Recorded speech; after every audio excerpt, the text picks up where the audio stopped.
Hello guys, this is मोहित अहरवार और आज का अपना टॉपिक है सोडियम पोटेशियम एटीपीएस पंप। देखिए, पिछली वीडियो में अपन देख चुके हैं passive transport, active transport. Active transport में अपन ने उसके टाइप्स पढ़े। उसके टाइप्स में जो अपन ने सबसे पहले बताया था प्राइमरी एक्टिव ट्रांसपोर्ट, जो कि एनर्जी जनरेशन की वजह से होता है, जिसमें एनर्जी का डायरेक्ट जनरेशन किससे होता है, एटीपी के ब्रेकिंग से। ठीक है, तो उसमें जो अपन ने देखा था सब सोडियम का ट्रांसपोर्ट किया जाता है, पोटेशियम का ट्रांसपोर्ट किया जाता है, क्लोराइड आयन का ट्रांसपोर्ट किया जाता है। तो उसके लिए जो कैरियर प्रोटीन यूज़ होता है उसे क्या क्या कहते हैं अपन लोग, एटीपीएस पंप बोलते हैं। Sodium potassium ATPase pump. ठीक है, तो सोडियम पोटेशियम एटीपीएस पंप से अपन को नाम से पता चल रहा है सोडियम पोटेशियम आयन का ट्रांसपोर्ट किया जाना है एक special type of carrier protein से।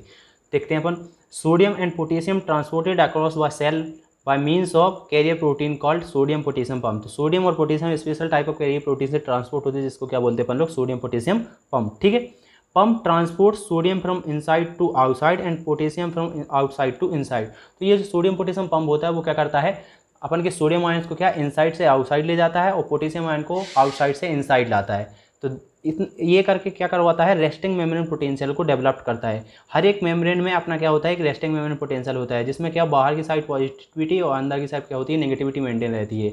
अलग अलग फाइबर्स में, मसल फाइबर में किसी में -70, किसी -85 टू -95 तक हो सकता है।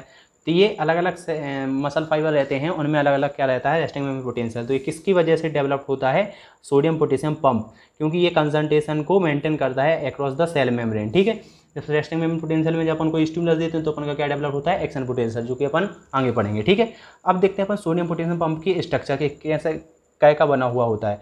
तो सोडियम पोटेशियम पंप होता है जो अपन की दो यूनिट होती है, इसमें अल्फा यूनिट और दूसरी बीटा सब यूनिट। ठीक है, तो जो अल्फा सब यूनिट होती है वो क्या होती है, सोडियम और पोटेशियम के ट्रांसपोर्ट के लिए जिम्मेदार होती है अक्रॉस द सेल मेम्ब्रेन, जबकि जो बीटा यूनिट होती है उसका अभी तक कोई क्लियर फंक्शन पता नहीं चला है। तो alpha sub unit is responsible for transport of sodium and potassium across cell membrane, while the beta sub unit is glycoprotein and function is not clear. अभी तक उसका फंक्शन क्लियर नहीं है।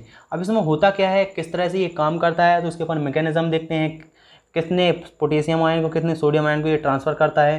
तो जब उनका सोडियम पोटेशियम पंप है वो कितने दो पोटेशियम आयन को एक्स्ट्रा सेलुलर फ्लूइड से इंट्रासेलुलर फ्लूइड में लाता है। ये इस तरफ इंट्रासेलुलर फ्लूइड हो गया, ये एक्स्ट्रा सेलुलर फ्लूइड हो गया।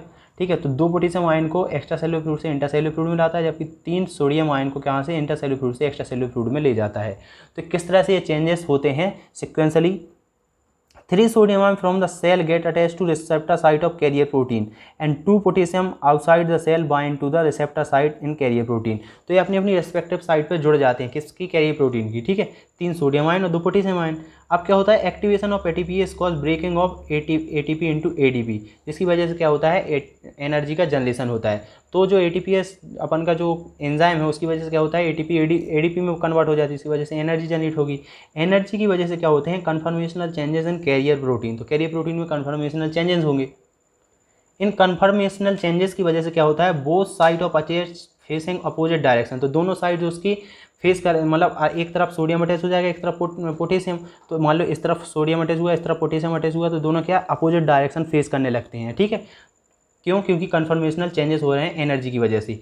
Release of 3 sodium ion in ECF and release of 2 potassium ion in intracellular fluid. तो 3 पोटेशियम आयन कहाँ, 3 सोडियम आयन कहाँ पे, एक्स्ट्रा सेलुलर फ्लूइड में चले जाएंगे और 2 पोटेशियम आयन कहाँ पे आ जाएंगे, इंट्रासेलुलर फ्लूइड में आ जाएंगे। तो अपन इधर डायग्राम से भी देख सकते हैं, 3 सोडियम आयन सबसे पहले यहाँ पे अटैच होते हैं इंट्रासेलुलर फ्लूइड से और 2 पोटेशियम आयन अटैच हो जाते, 2 पोटेशियम आयन अटैच हो गया। ठीक है, तो इसमें एटीपी एडीपी में कन्वर्ट हुई और इसमें क्या हुआ, कन्फर्मेशनल चेंजेस हुए। तो जिसकी वजह से 3 सोडियम आयन बाहर की तरफ और 2 पोटेशियम आयन कहाँ पे, अंदर की तरफ ट्रांसपोर्ट कर दिए जाते हैं। ठीक है, ये अपन को समझ में आ गया सोडियम पोटेशियम पंप। अब देखते हैं अपन इसमें इसकी वजह से होता क्या है। तो इसकी लगातार जब अपन का सोडियम पोटेशियम पंप काम कर रहा है तो अपन देख रहे हैं कि अंदर से 3 सोडियम आयन को बाहर की तरफ ले जा रहा है और 2 पोटेशियम आयन को बाहर से अंदर की तरफ ला रहा है। तो अंदर क्या होगी, नेगेटिविटी बढ़ती जाएगी। क्यों, क्योंकि यहाँ से 3 पॉजिटिव आयन जा रहे हैं, बाहर से 2 पॉजिटिव आयन आ रहे हैं। तो यहाँ पे एक पॉजिटिव आयन का ज़्यादा लॉस हो रहा है, जिससे क्या है, नेगेटिविटी इंक्रीज होती जाती है। तो जो इसकी वजह से जो एंड में नेगेटिविटी इंक्रीज होती है उसको क्या बोलते हैं अपन, electrogenic activity of sodium potassium pump. Continuous activity of sodium potassium pump cause reduction in number of positively charge ion inside cell. तो लगातार काम करने की वजह से क्या हो जाता है, पॉजिटिवली चार्ज जो आयन है वो सेल के अंदर क्या हो जाते हैं, कम हो जाते हैं। It lead to increase negativity inside cell, जिसकी वजह से क्या हो जाता है, नेगेटिविटी बढ़ जाती है सेल के अंदर, जिसको क्या बोलते हैं अपन लोग, electrogenic activity of sodium potassium pump. ठीक है, ये समझ में आ गया। फिर अपन देखते हैं अगर ये सोडियम पोटेशियम पंप सबसे एंड में अपन बता सकते हैं इसके क्लिनिकल के तौर पे कि एबनॉर्मलिटी क्या क्या हो सकती हैं अगर ये किसी में ज़्यादा हो किसी में कम हो गए। तो cardiac failure, decrease sodium potassium pump in myometrium. तो मायोमेट्रियम मसल्स में अगर सोडियम पोटेशियम पंप कम हो गए तो इसकी वजह से क्या होगा, कॉन्ट्रैक्शन भी बहुत कम होगा, क्योंकि रेस्टिंग मोमेंट पोटेंशियल अच्छे से स्थिर नहीं हो पा रहा है, तो एक्शन पोटेंशियल भी डेवलप नहीं हो पाएगा, तो कॉन्ट्रैक्शन भी नहीं हो पाएगा।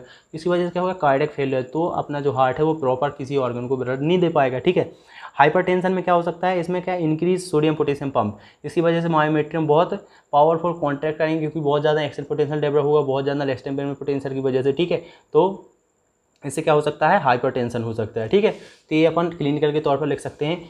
ये बहुत ही फेवरेट क्वेश्चन है, सोडियम पोटेशियम पंप यूनिवर्सिटी में पूछा जाता है, तो अपन जितना मैंने नोट्स में बताया अगर आप उतना लिख के आते हैं क्लिनिकल के साथ तो आपको अच्छे से अच्छे नंबर मिल जाएंगे। Thank you guys.